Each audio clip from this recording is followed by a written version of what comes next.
ಒಂದು ಸಲ ಎರಡು ಸಲ ಊರಲ್ಲಿ ಬಂದು ಬೆಳೆಗಳ ಮೇಲೆ ರೈಡ್ ಮಾಡಿದಂಥ ಆನೆಗಳು ಪುನಃ ಕಾಡಲ್ಲಿ ಇರೋದು ಕಡಿಮೆ. ಅಗ್ರೆಸಿವ್ ಆಗಿಬಿಡುತ್ತೆ ಕೆಲವೊಂದು ಆನೆಗಳು. ಮನುಷ್ಯರನ್ನ ಕಂಡಾಗಿ ಇವು ನಮ್ಮ ಶತ್ರುಗಳು ಅಂತ ಭಾವನೆ ಬರೋದು ಆನೆಗಳಿಗೆ. ಹಾಗಾಗಿ ಮನುಷ್ಯರ ಮೇಲೆ ಅಟ್ಯಾಕ್ ಮಾಡೋದೆಲ್ಲ ಶುರು ಆಗುತ್ತೆ. ಅಲ್ಲಿಂದ ಒಂದು ಟೀಮೇ ಸೆಟ್ ಆಗುತ್ತೆ. ಅದಕ್ಕೆ ಒಂದು 2-3 ಡಾಕ್ಟರ್ಸ್ಗಳು ಬೇಕು. ಸಾಕಾಣೆ ಮೇಲೆ ಕೂತ್ಕೊಂಡೇ ಟ್ರಾಂಕ್ಲೈಸ್ ಮಾಡೋದು, ಗುಂಡು ಹೊಡೆಯೋದು. ಎಷ್ಟೋ ದೂರ ಹೋದ್ಮೇಲೆ ಆನೆ ಪಾಪ ಅಲ್ಲಿಂದ ನೆಲಕ್ಕೆ ಉರುಳಿ ಬೀಳ್ತದೆ. ನನ್ನ ಹೆಸರು ಬೋಸ್ ಮಾದಪ್ಪ ಅಂತೇಳಿ. ನಾನು ಕೊಡಗಿನಿಂದ.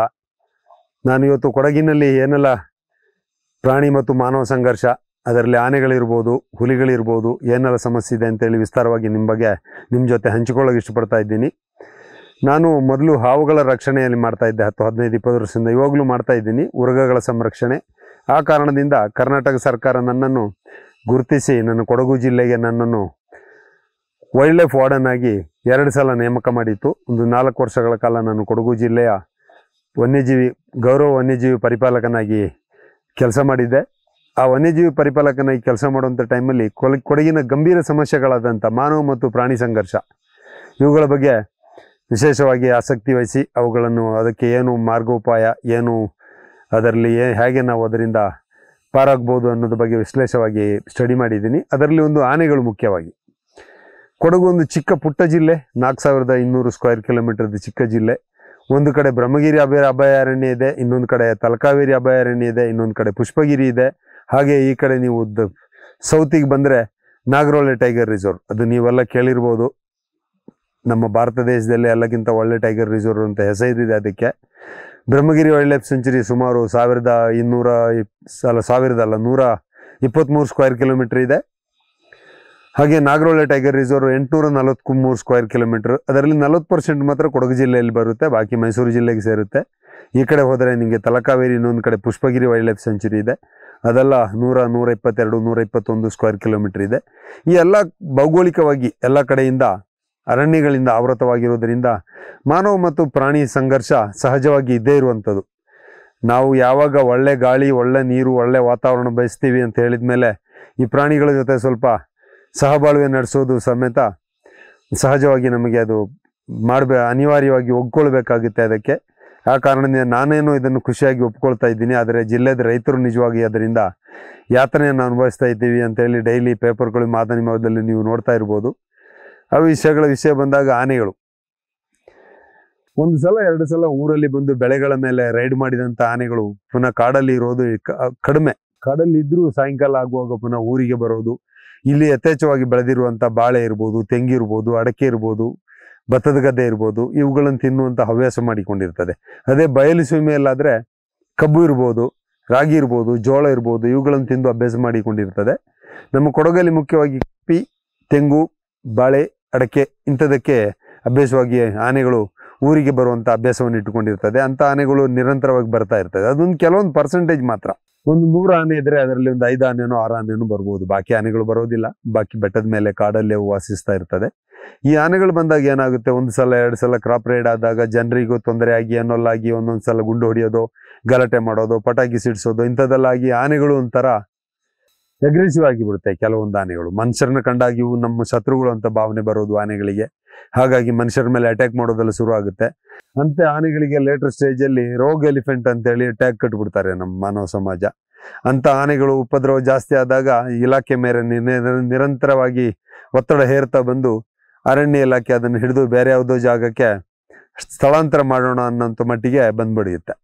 ಅಂಥ ಆನೆಗಳನ್ನು ನಾವು ಒಂದೊಂದು ಸಲ ಏನು ಮಾಡ್ತೀವಿ, ಹಿಡಿದು ಟ್ರಾಂಕ್ಲೈಸ್ ಮಾಡಿ ಸ್ಥಳಾಂತರನೇ ಮಾಡ್ತೀವಿ. ಇನ್ನೊಂದು ಸಲ ಏನು ಮಾಡುತ್ತೆ ಅಂತ ಹೇಳಿದರೆ ಆನೆಗಳಲ್ಲಿ ಒಂದು ವಿಭಿನ್ನ ಇದೆ. ಫಿಮೇಲ್ ಡಾಮಿನೇಟ್ ಇರೋದು ಅದು. ಅದಕ್ಕೆ ಒಂದು ಹರ್ಡ್ ಏನಿರುತ್ತೆ, ಆ ಹರ್ಡಲ್ಲಿ ಫಿಮೇಲಿಗೆ ನಾವು ಕಾಲ್ ರಿಂಗ್ ಮಾಡಿ ಬಿಟ್ಬಿಡ್ತೀವಿ, ರೇಡಿಯೋ ಕಾಲ್ರು. ಆವಾಗ ಅವುಗಳ ಮೂಮೆಂಟ್ ಎಲ್ಲಿಗೆ ಹೋಗುತ್ತೆ, ಎಲ್ಲಿಗೆ ಬರುತ್ತೆ ಅಂತ ನಮ್ಮದು ಯಾರ ತೋಟದಲ್ಲಿದೆ ಅಂತೇಳಿ ಟ್ರ್ಯಾಕ್ ಮಾಡೋದಕ್ಕೆ ಈಸಿ ಆಗ್ತದೆ. ಆ ಕಾರಣಕ್ಕೆ ಕಾಲ್ ರಿಂಗ್ ಮಾಡ್ತೀವಿ. ಅಂಥದ್ದು ನಾವು ವೈಲ್ಡ್ ಲೈಫ್ ವಾರ್ಡನ್ ಇದ್ದಾಗ ಎಷ್ಟೋ ಆಪ್ರೇಷನ್ಗಳಲ್ಲಿ ನಾನು ಅವುಗಳ ಜೊತೆ ಇಂಥ ಆಪ್ರೇಷನ್ಗೆ ನಾನು ಜಾಯ್ನ್ ಆಗಿದ್ದೀನಿ. ಈ ಕಾಲ್ ರಿಂಗ್ ಮಾಡೋವಾಗ ಏನು ಮಾಡ್ತೀವಿ ಅಂತ ಹೇಳಿದರೆ, ಒಂದು ಆನೆನ ಮೊದಲೇ ಇಲಾಖೆಯವರು ನೋಡಿ, ತುಂಬ ಅದಕ್ಕೊಂದು ನಿಯಮಾನುಸಾರ ಇದೆ, ಮಾರ್ಗಸೂಚಿಗಳಲ್ಲಿದೆ.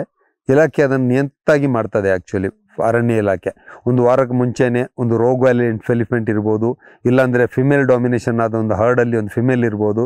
ಪರ್ಟಿಕ್ಯುಲರ್ ಅದೇ ಆನೆಯನ್ನು ನೋಡಿ ಟ್ರ್ಯಾಕ್ ಮಾಡೋಕ್ಕೆ ಸ್ಟಾರ್ಟ್ ಮಾಡ್ತಾರೆ. ಒಂದು ವಾರದಿಂದಾನೆ ಟ್ರ್ಯಾಕ್ ಮಾಡಿ ಅದೇ ಆನೆಯನ್ನು ಮಾರ್ಕ್ ಮಾಡ್ಕೊಳ್ತಾರೆ. ನೋಡಿ ಅದರ ದೇಹ ರಚನೆ ಇರ್ಬೋದು, ಇನ್ನೊಂದು ಇರ್ಬೋದು, ದೊಡ್ಡದೋ ಚಿಕ್ಕದೋ ಕಲ್ಲರೋ ಏನೋ, ಆನೆಗಳೆಲ್ಲ ಬ್ಲ್ಯಾಕೇ ಆದರೂ ನೋಡಿ ಒಂದು ಐಡೆಂಟಿಫೈ ಮಾಡ್ಕೊಳ್ತಾರೆ. ಅದೇ ಆನೆನ ಅಲ್ಲಿಂದ ಟ್ರ್ಯಾಕ್ ಮಾಡೋಕ್ಕೆ ಶುರು ಮಾಡ್ತಾರೆ. ಅಲ್ಲಿಂದ ಒಂದು ಟೀಮೇ ಸೆಟ್ ಆಗುತ್ತೆ. ಅದಕ್ಕೆ ಒಂದು 2-3 ಡಾಕ್ಟರ್ಸ್ಗಳು ಬೇಕು. ಅದಕ್ಕೆ ಹೀಗೆ ವೈಲ್ಡ್ ಲೈಫ್ ವಾರ್ಡನ್ನು ಬೇಕು, CCF DCF ಒಂದು IFS ಅವ್ರದ್ದು ಆಫೀಸರ್ ಬೇಕು, ACF ಒಂದು 2 ಜನ ಬೇಕು, ಅಲ್ಲಿಂದ ಒಂದು ರೇಂಜರ್ಗಳಂತೇಳಿ ಟೀಮೇ ಸೆಲೆಕ್ಟ್ ಮಾಡ್ಕೊಳ್ತಾರೆ. 40-30 ಸಿಬ್ಬಂದಿ, ಸಾಕಾನೆಗಳು ಒಂದು 3-4 ಸಾಕಾನೆ, 2-3 ಲಾರಿ, ಅದಕ್ಕೆ ಬೇಕಾದಷ್ಟು ಆಹಾರ, ಸಿಬ್ಬಂದಿಗಳಿಗೆ ಬೇಕಾದಷ್ಟು ದೊಡ್ಡ ಒಂದು ಯುದ್ಧ ತಯಾರಿನೇ ಮಾಡ್ಕೊಳ್ತಾರೆ ಡಿಪಾರ್ಟ್ಮೆಂಟ್ ಅವರು. ಅಲ್ಲಿಂದ ಡೇಟ್ ಫಿಕ್ಸ್ ಮಾಡಿ ಅವತ್ತು ಡೇಟ್ ಆನೆ ಟ್ರ್ಯಾಕ್ ಮಾಡಿ ಇಂಥ ಊರಲ್ಲಿದೆ, ಇಂಥ ತೋಟದಲ್ಲಿದೆ, ಇಂಥ ಜಾಗದಲ್ಲಿದೆ, GPS ರೆಕಾರ್ಡ್ ಮಾಡ್ಕೊಂಡಿರ್ತಾರೆ. ಅಲ್ಲಿಗೆ ಹೋಗಿ ಆನೆನ ಟ್ರ್ಯಾಕ್ ಮಾಡಿ ಅದೇ ಪರ್ಟಿಕ್ಯುಲರ್ ಆನೆಗೆ ಟ್ರ್ಯಾಂಕ್ಲೈಸ್ ಮಾಡ್ತಾರೆ. ಟ್ರ್ಯಾಂಕ್ಲೈಸ್ ಮಾಡುವಾಗ ಆನೆದು ಎಷ್ಟು ತೂಕ ಇರ್ಬೋದು, ಅದಕ್ಕೆ ಎಷ್ಟು ಔಷಧಿ ಬೇಕು ಏನಂತ ಅದನ್ನೆಲ್ಲ ಡಾಕ್ಟರ್ಸ್ಗಳೇ ನಿರ್ಧಾರ ಮಾಡ್ಕೊಳ್ತಾರೆ. ಟ್ರ್ಯಾಂಕ್ಲೈಸ್ ಮಾಡಿ ಆದಮೇಲೆ ಆನೆ ಎಷ್ಟೋ ದೂರ ಓಡ್ತದೆ. ಓಡಿ ಆದಮೇಲೆ ಪುನಃ ಇವ್ರು ಸಾಕಾನೆ ಮೇಲೆ ಕೂತ್ಕೊಂಡೇ ಟ್ರ್ಯಾಂಕ್ಲೈಸ್ ಮಾಡೋದು, ಗುಂಡು ಹೊಡಿಯೋದು. ಎಷ್ಟೋ ದೂರ ಹೋದ್ಮೇಲೆ ಆನೆ ಪಾಪ ಅಲ್ಲಿಂದ ನೆಲಕ್ಕೆ ಉರುಳಿ ಬೀಳ್ತದೆ. ಅಲ್ಲಿಂದ ಸಾಕಾನೆ ತರಿಸ್ತಾರೆ ಇವರು. ಸುತ್ತಮುತ್ತಲು ನಿಂತ್ಕೊಂಡು ಈ ಕಾವಾಡಿಗರು ಅವ್ರಿವ್ರ ಎಲ್ಲ ಸೇರಿಕೊಂಡು ಆನೆಗೆ ಹಗ್ಗಲ್ಲ ಸೇರಿ ಎಲ್ಲ ಮೊದಲೇ ಅದು ಮೂರ್ಛೆಯಿಂದ ಹೇಳೋಕೆ ಮುಂಚೆನೇ ಅಲ್ಲಿ ಹಗ್ಗ ಎಲ್ಲ ಹಾಕಿ ರೆಡಿ ಮಾಡಿ ಇಟ್ಕೊಂಡಿರ್ತಾರೆ. ಅಲ್ಲಿಂದ ಅದಕ್ಕೆ ರಿವೈವ್ ಡೋಸ್ ಕೊಡ್ತಾರೆ. ರಿವೈವ್ ಡೋಸ್ ಕೊಟ್ಟ ಮೇಲೆ ಏನಾಗುತ್ತೆ, ಆನೆ ಸಡನ್ ನಿದ್ರೆಯಿಂದ ಎದ್ದಾಗಿ ಹೇಳ್ತದೆ. ಎದ್ದಾಗೆ ಅದಕ್ಕೆ ಗಾಬರಿಯಾಗಿ ಹೋಗಿ ಏನಾಗ್ತದೆ, ಸುತ್ತಮುತ್ತ ಸಾಕಾನೆಗಳಲ್ಲಿ ನಿಂತ್ಕೊಂಡಿರ್ತದೆ. ಕಾಲಿಗೆ ಕೈಗೆ ಕುತ್ತಿಗೆಗೆ ಹಗ್ಗಲ್ಲಿ ಹಾಕಿ ರೆಡಿ ಇರ್ತದೆ. 2 ಆನೆ ಆ ಕಡೆ ಎಳಿತದೆ, 2 ಆನೆ ಈ ಕಡೆಗೆ. ಆನೆಗೆ ಓಡ್ಕೊಂಡು ತಪ್ಪಿಸ್ಕೊಳ್ಳೋಕ್ಕೆ ಆಗೋದೇ ಇಲ್ಲ. ಆ ಥರ ಹಿಡಿಯುವಂಥ ಪ್ರೊಸೆಸ್ ಇರ್ತದೆ. ಅಲ್ಲಿಂದ ನಿಧಾನವಾಗಿ ನಿದ್ರೆಯಿಂದ ಎದ್ದೇಳ್ತದೆ. ಅದನ್ನು ನಡೆಸ್ಕೊಂಡೇ ಬಂದು ಎಲ್ಲೋ ಒಂದು ಜಾಗದಲ್ಲಿ, ಸುಲಭವಾಗೋ ಜಾಗದಲ್ಲಿ ಲಾರಿ ನಿಲ್ಲಿಸಿರ್ತಾರೆ. ಅಲ್ಲಿ ಲಾರಿ ಮೇಲೆ ಹಚ್ಕೊಂಡು ಅದನ್ನು ಒಂದು ರೀಲೊಕೇಟ್ ಮಾಡ್ತಾರೆ. ಇಲ್ಲಾಂದರೆ ತಗೊಂಡು ಹೋಗಿ ಝೂಗೋ ಎಲ್ಲಿಗೋ ತಗೊಂಡು ಹೋಗಿ ಅಲ್ಲಿಗೆ ತಗೊಂಡು ಹೋಗಿ, ಇಲ್ಲಾಂದರೆ ಕ್ರೋಲ್ ಹಾಕಿರ್ತಾರೆ ಆನೆ ಶಿಬಿರಗಳಲ್ಲಿ. ಕ್ರೋಲ್ಗೆ ತಗೊಂಡು ಹೋಗಿ ಅಲ್ಲಿ ಪಳಗಿಸೋ ಕೆಲಸ ಏನು ಬೇಕು ಅದು ಮಾಡ್ತಾರೆ. ಗಂಡಾನೇ ಪಳಗಿಸೋಗಿ ತಗೊಂಡು ಹೋಗ್ತಾರೆ, ಹೆಣ್ಣಾನೇನು ಸುಮಾರು ಕಡಿಮೆ. ರೀಲೊಕೇಟ್ ಮಾಡೋದಿದ್ರೆ ಅದನ್ನು ಬೇರೆ ಫಾರೆಸ್ಟ್ಗೆ ತಗೊಂಡು ಹೋಗಿ ರೀಲೊಕೇಟ್ ಮಾಡ್ತಾರೆ. ಆದರೆ ರೀಲೊಕೇಟ್ ಮಾಡಿದಲ್ಲಿ ಇಲ್ಲಿ ತನಕ ಯಾವುದು ಯಶಸ್ವಿ ಆಗಿಲ್ಲ. ಇಲ್ಲಿಂದ ನೀವು 1000 ಮೈಲ್ ದೂರ ತಗೊಂಡು ಹೋಗಿಬಿಟ್ರು ಆನೆಗಳು ವಾಪಸ್ ಪುನಃ ಅದೇ ಟ್ರ್ಯಾಕಲ್ಲಿ ವಾಪಸ್ ಬರ್ತವೆ. ನೆನಪಿರ್ತದೆ ಅವುಗಳಿಗೆ. ಒಂದು ಜಾಗ ಚಿಕ್ಕ ಮರಿಯಾಗಿದ್ದಾಗ ಯಾವ ಅದರ ತಾಯಿ ಹಿಂಡು ಜೊತೆ ಸುತ್ತಾಡಿದಂಥ ಮರಿಯಾನೇನು 50-60-70 ವರ್ಷ ತನಕ ಆ ಟ್ರ್ಯಾಕ್ ಅದಕ್ಕೆ ನೆವಿಗೇಷನ್ ಕರೆಕ್ಟಾಗಿ ಮಾರ್ಕ್ ಗೊತ್ತಿರ್ತದೆ. ನಮ್ಮ ದುಬಾರಿಯಲ್ಲಿ ಒಂದು ಆಯಿತು, ಆ ಆನೆದ ಹೆಸರು ಮರ್ತೋಯ್ತು ನನಗೆ ಇವಾಗ. ಒಂದು ಗಂಡಾನೆ ಎಷ್ಟೋ ದೂರ ತಗೊಂಡೋಗಿ ಬಂಡೀಪುರ ಎಲ್ಲೋ ಬಿಟ್ಟು ಬಂದರು, ಪುನಃ ವಾಪಸ್ ಅಲ್ಲಿಗೆ ಬಂತು ಆನೆ. ಅದು ರೀಲೊಕೇಟಲ್ಲಿ ಅಷ್ಟು ಪ್ರಯೋಜನ ಬಂದಿಲ್ಲ. ಕ್ರಾಲಿಗೆ ಹಾಕೋದು, ಸುಮ್ಮನೆ ಆನೆ ಪಳಗಿಸೋದು, ಅದಕ್ಕೆಲ್ಲ ಏನೆಲ್ಲೋ ಸಮಸ್ಯೆಗಳಿದೆ. ಆ ಕಾರಣಕ್ಕೆ ಆನೆಗಳ ವಿಷಯ ಬಂದಾಗ ಇಷ್ಟೇ ಮಾಡ್ತಾರೆ ಇವರು. ಗುಂಡಿಟ್ಟು ಕೊಲ್ಲೋದಂತಿಲ್ಲ. ಇಲಾಖೆಗೆ ಒಂದು ಮಾರ್ಗಸೂಚಿಯಲ್ಲಿರ್ತದೆ. ಅದರ ಪ್ರಕಾರ ಒಂದೋ ಟ್ರ್ಯಾಂಕ್ಲೈಸ್ ಮಾಡಿ ಬೇರೆ ಜಾಗಕ್ಕೆ ರೀಲೊಕೇಟ್ ಮಾಡ್ತಾರೆ, ಇಲ್ಲಾಂದರೆ ಗಂಡಾನೆ ಒಳ್ಳೆ ಆನೆ ನಮಗೆ ದಸರಕ್ಕೋ ಇನ್ಯಾವುದಕ್ಕೋ ಪ್ರಯೋಜನ ಬರ್ತದೆ, ಅದರ ದೇಹ ಹೇಗಿದೆ ಅಂತ ನೋಡ್ಬಿಟ್ಟು ಅದನ್ನು ತಗೊಂಡು ಕ್ರಾಲಲ್ಲಿ ಹಾಕಿ ಟ್ರೈನಿಂಗ್ ಕೊಟ್ಟು ಪಳಗಿಸಿ ಮಾನವನ ಉಪಯೋಗಕ್ಕೆ ಪ್ರಯೋಜನ ಬರೋ ಥರ ಮಾಡ್ತಾರೆ. ಆನೆಯನ್ನು ನೋಡುವಾಗಲೇ ಗೊತ್ತಾಗ್ಬಿಡುತ್ತೆ ನಮ್ಮಂಥವರಿಗೆ, ಡಾಕ್ಟರ್ಸ್ಗಳಿಗೆ, ಇಲಾಖೆಯವರಿಗೆ ಗೊತ್ತಾಗುತ್ತೆ. ಆನೆಗಳಲ್ಲಿ 2 ಥರ ಉಂಟು. ಒಂದು ಆನೆಗಳದು ಟ್ರಂಕ್ ಸ್ವಲ್ಪ ಚಿಕ್ಕ ಸಪೂರ ಸೈಜ್ ಇರುತ್ತೆ, ಕೊಂಬು ಅಷ್ಟೇ ಚಿಕ್ಕದಾಗಿ ಉದ್ದ ಬೆಳೀತದೆ. ಆದರೆ ಆನೆ ನೋಡೋಕ್ಕೂ ಅಷ್ಟೇನು ಮಜಾ ಇರೋದಿಲ್ಲ, ಸಣ್ಕಲ್ಲಿರುತ್ತೆ. ಇನ್ನೊಂದು ಆನೆ ಇರ್ತದೆ, ನಾವು ಅದಕ್ಕೆ ಗುಟ್ಟು ಕೊಂಬು ಅಂತ ಹೇಳ್ತೀವಿ ನಾವು. ಗುಟ್ಟು ಕೊಂಬು ಹುಟ್ಟುವಾಗಲೇ ಕೊಂಬು ಈ ಸೈಜಲ್ಲಿ ಬರ್ತದೆ, ಆದರೆ ಉದ್ದ ಏನು ಅಷ್ಟು ಇರೋದಿಲ್ಲ, ಸ್ವಲ್ಪ ಉದ್ದನೇ ಬರ್ತದೆ. ಅದರದ್ದು ಟ್ರಂಕ್ ಅಷ್ಟೇ ಇಲ್ಲಿಂದ ನೋಡಿ ನಿಮಗೆ ದಪ್ಪವಾಗಿ ಸೈಜ್ ಬರುತ್ತೆ. ಅಂಥ ಆನೆಗಳು ಇವಾಗ ನಮ್ಮ ಅಭಿಮನ್ಯು ಇಂಥವರೆಲ್ಲ ಇರುತ್ತೆ, ಅರ್ಜುನ್ ಎಲ್ಲ ಇದೆಯಲ್ಲ ಆ ಸೈಜದ ಆನೆಗಳು ಬರ್ತವೆ. ಅಭಿಮನ್ಯು ಇಂಥದ್ದೆಲ್ಲ ನಿಮಗೆಲ್ಲ ವೈಟ್ ಅನ್ನೋದ ಮೇಲೆ ಇದೆ ಆನೆಗಳ ವೆಯ್ಟ್. ಅದು ಅಂಥ ದೊಡ್ಡ ಆನೆಗಳು ಫ್ಯೂಚರಲ್ಲಿ ನಮ್ಮದು ಈ ರಾಜ ಏನು ವಂಶಾವಳಿ ಪ್ರಕಾರ ದಸರಾ ಹಬ್ಬ ನಡೆಸೋ ಕಾರ್ಯಕ್ರಮಗಳಿಗೆಲ್ಲ ಅಂಥಕ್ಕೆಲ್ಲ ಯೂಸ್ ಆಗುತ್ತೆ ಅಂತ ಇಟ್ಕೊಳ್ತಾರೆ.